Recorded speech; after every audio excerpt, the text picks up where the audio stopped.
లూకాసు వార్త 6వ అధ్యాయం దయచేసి 26వ వాక్యాన్ని మీరు చదవండి. నేను చదువుతున్నాను. మనుషులందరూ మిమ్మల్ని కొనియాడినప్పుడు మీకు శ్రమ అన్నాడు. లోకా వైద్యుడి ద్వారా దేవుడు రాయించాడు. మనుషులు మిమ్మల్ని పొగిడితే, ఒకవేళ మనుషులు ఎవరైనా నేను పొగుడుతున్నారా, మనుషుల చేత పొగడబడాలనేటువంటి ఆ ఆశ మీలో ఎవరికైనా ఉందా? అలాగైతే మీకు శ్రమ.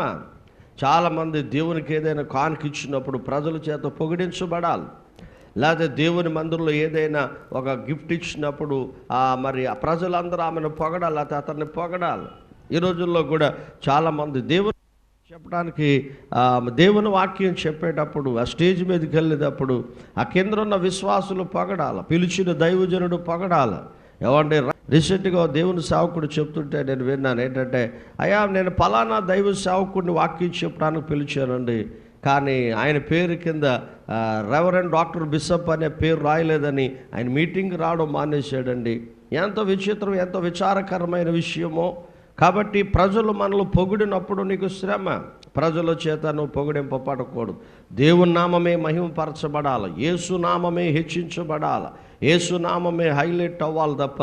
అందుకనే బాప్తిస్మిచ్చి యోహాన్ అంటాడు, ఆయన హెచ్చవలెను నేను తగ్గవలెను, ఆయన హెచ్చవలెను నేను తగ్గించబడాలని యోహాను భక్తుడు చెప్తున్నాడు. బైబిల్లో ఒక ఆయన్ను పొగిడి ఆయన ప్రాణం మీదకు తెచ్చారు. చదువుకుందాం. అపోస్తుల కార్యాల గ్రంథం 12వ అధ్యాయం 21, 22 వాక్యాలను చదువుతున్నారు. నియమింపబడిన దినమందు హేరోదు రాజవస్త్రములు ధరించుకుని న్యాయపీఠం మీద కూర్చుని ఉపన్యాసం చేశాడు. ఆ విన్నవారందరూ ఏమన్నారు తెలుసా? ఇది మరి దైవ స్వరమే కానీ మానవ స్వరం కాదని కేకలు వేశారు. చూసారా? అంటే హేరోదుని అక్కడ ఆ సభలో కూర్చున్న వాళ్ళందరూ పొగిడారు. ఇది మానవ స్వరం కాదు అన్నారు, దైవ స్వరము అన్నారు.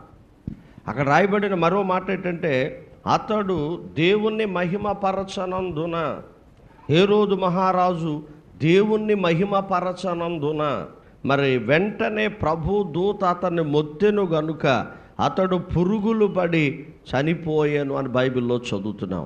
వాక్యం ఏంటన్న సహోదరుడా, ఒకవేళ నువ్వు మంచి బోధ చేసినప్పుడు, మంచి వర్తమానం చెప్పినప్పుడు, ప్రజలు నిన్ను పొగిడినప్పుడు, ప్రజలు నిన్ను హైలైట్ చేసినప్పుడు దేవుని నామానికి మహిమ కలుగునుగాక. దేవుడు నన్ను వాడుకున్నాడు, దేవుడు నన్ను బలపరిచాడు, నా ద్వారా దేవుడు మాట్లాడాడు, నా ద్వారా దేవుడు నీతో మాట్లాడాడనే మాట చెప్పకుండా మరి నిన్ను నువ్వు హైలైట్ చేసుకుంటే, నిన్ను నువ్వు హెచ్చించుకుంటే, ఒకవేళ నీకు అది ప్రమాదం కావచ్చు. అది నీ జీవితాన్ని ఆధ్యాత్మికమైన మరి నష్టాన్ని కలిగించవచ్చు. ఒకవేళ మీలో ఎవరైనా ఈ రాజులాగా ఉన్నారేమో, ఒకవేళ మీలో లేకపోతే మనలో ఎవరైనా ఇలాంటి రాజులాగా మనలో ఎవరైనా ఉన్నామేమో. ఒక్కసారి మిమ్మల్ని మీరు ప్రశ్నించుకోండి, ఒక్కసారి మిమ్మల్ని మీరు ఆలోచన చేసుకోండి. అతడు దేవుణ్ణి మహిమపరచనందున పురుగులు పడి చచ్చిపోయాడు అని బైబిల్ గ్రంథంలో మనం చదువుతున్నాం. ఒకవేళ ఈ పరిస్థితి నీకు రాకుండా ఉండాలంటే, ఇలాంటి పరిస్థితి నీ జీవితంలో ఎదురు కాకుండా ఉండాలంటే నువ్వు దేవుణ్ణి మహిమపరచాలి, దేవుని నామాన్ని నువ్వు గొప్ప చేసి, నాయన ఒకవేళ ఇదిగో నాయన ప్రజలు నన్ను పొగుడుతున్నప్పుడు నేను హెచ్చించుకున్నాను, నన్ను క్షమించు నాయన, ఈ రోజు నుంచి నేను మహిమపరుస్తాను, నీ నామాన్ని నేను మహిమపరుస్తానని అన్నప్పుడు ప్రభు నిన్ను బలపరుస్తాడు. మరలా ఆ శ్రమ నుండి ప్రభు అయిన యేసు నిన్ను తప్పిస్తాడు, ఆ కష్టము నుండి దేవుడు నిన్ను తప్పిస్తాడు. 50వ కీర్తన 15వ చరణాన్ని మీరు చదివితే అక్కడ రాశారు, ఆపత్కాలమున నీవు నన్ను గూర్చి మొర్రపెట్టు, నేను నీకు విడుదలిస్తాను, నీవు నన్ను మహిమపరుస్తావు. కాబట్టి దేవుణ్ణే మనం మహిమపరచాలి, యేసునే మనం మహిమపరచాలి. అంతే తప్ప మనల్ని మనం మహిమపరుచుకుంటే, మనల్ని మనం పొగుడుకుంటే, ప్రజలు నిన్ను పొగిడితే నీకు శ్రమ వస్తుంది. ఈ సత్యాన్ని గమనించి ఉన్నపాటున దేవుడి దగ్గరికి వచ్చి క్షమాపణ అడిగితే ప్రభు నిన్ను రక్షిస్తాడు. రెండవది, శ్రమ రావటానికి రెండవ కారణాన్ని బైబిల్ గ్రంథంలో మనం చదువుతాం. యెషయా గ్రంథం 30వ అధ్యాయం మొదటి 2 వాక్యాలను చదువుతున్నాను. యెహోవా వాక్కు ఇదే, లోబడని పిల్లలకు శ్రమ. చూసారా? రెండవ శ్రమ ఏంటంటే లోబడని వారికి శ్రమ. ఈ రోజుల్లో చాలామంది వాక్యం వింటున్నారు కానీ దేవునికి లోబడతలే, దేవుని వాక్కుకు లోబడతలే, దేవుని వర్తమానానికి లోబడతలేదండి. తిరుగుబాటు చేసే మనుషులు, తిరుగుబాటు చేసే తత్వం, పాస్టర్ గారి మీద తిరుగుబాటు, సంఘం మీద తిరుగుబాటు, సంఘ పెద్దల మీద తిరుగుబాటు, సంఘ పెద్దలు దేవుని సేవకుడి మీద తిరుగుబాటు, ఏమంటే విశ్వాసులు యేసు మీద తిరుగుబాటు.